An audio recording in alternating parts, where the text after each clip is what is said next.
So Jyri, I'm really interested in what your organization is. Can you tell me a little bit more about your company and what technology you use? So Emberion is a spin-off from Nokia Technologies 5 years ago. And what we do are these shortwave infrared cameras that are based on nanotechnology that we have developed ourselves. So we build cameras, but we build the sensors from scratch ourselves. And it's really the unique nanotechnologies we are having in-house and we are developing in-house that make us a unique company in the world and make a big difference both in the defense industry, where we are now, but also in the machine vision industry. And what does that technology allow you to do that maybe other companies don't? The key feature is that you have a very competitive, cost-competitive imaging in short-wave infrared range. Today, the traditional players use indium gallium arsenide. It's a great technology, but it's extremely expensive and has a limited spectral bandwidth. We have a wide spectral range, from visible range up to 2,000 nanometers in one camera and one sensor, and that's very unique, which other technologies can't do. So we offer much more cameras that see more in terms of shortwave infrared for a reasonable price. Could you just show me? Sure. So you see here our camera Emberion 3S20, and a good example, a very traditional shortwave infrared imaging. We have a silicon wafer here.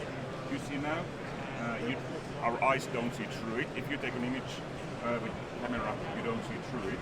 On the screen, you see the image, you see the Emberion text, which is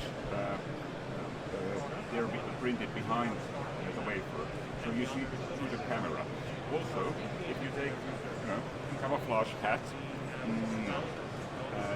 you will see that even this is very nicely hiding in the bushes. You see that some of the pieces of the hat become much more visible in shortwave infrared light. If you wouldn't have actually, with some filtering, it would be much more intensive, and it would make a big difference if you would compare it in the forest. Good example is also, this bottle. I love this example. You don't see how much hand sanitizer is in there. If you put it there, you clearly see that what's the level. So this technology can be used for checking the bottle level, for example, in a hand sanitizer bottling plant. I was going to ask you, what do you think are the real military and security applications? Here the key thing is you see, for example, camouflage in bushes in a different. This is a Finnish military hat, which is near-infrared protected, 900, 1,000 nanometer. But with sphere, shortwave infrared, this camouflage clothing becomes well visible. The other area is the visibility through bad weather, fog, smoke, rain, snow, and there shortwave infrared imaging gives you basically visibility through fog, which no other wavelength can. With the visible range, you see the fog. Thermal cameras don't work perfectly either. So when you have a really situation where you need operational awareness or situational awareness at any operational environment, shortwave infrared becomes critical.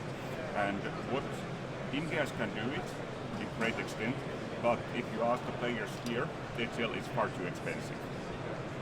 So where do you see this technology going over the next sort of 5 to 10 years or so? So what we do is, this is our first camera that we shipped in June to the first customers for evaluation. So we believe this becomes first used in the defense industry, but most importantly in the machine vision industry. Many of these examples are perfect examples in machine vision industry.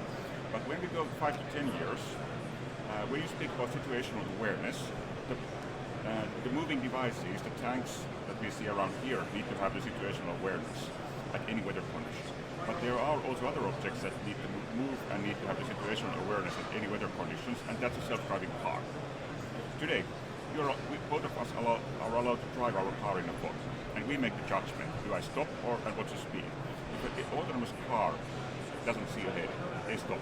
So you need this wavelength. So we do believe that this technology has some deployment in autonomous cars. So some defense applications, but also in the commercial sector. Exactly, as well. and actually it's not too far. It's a situational awareness at bad weather condition. Now you do it perhaps for defense equipment. In the future, it comes down to the equipment that needs to see itself, like autonomous cars. So it's kind of continuing in my mind. Well, great. Well, thanks very much, Jyri. It's Thank really you. interesting, and I look forward to seeing this technology deployed in some of our customers. Okay, thank you very much, and thank you for the discussion, and thanks for seeing us.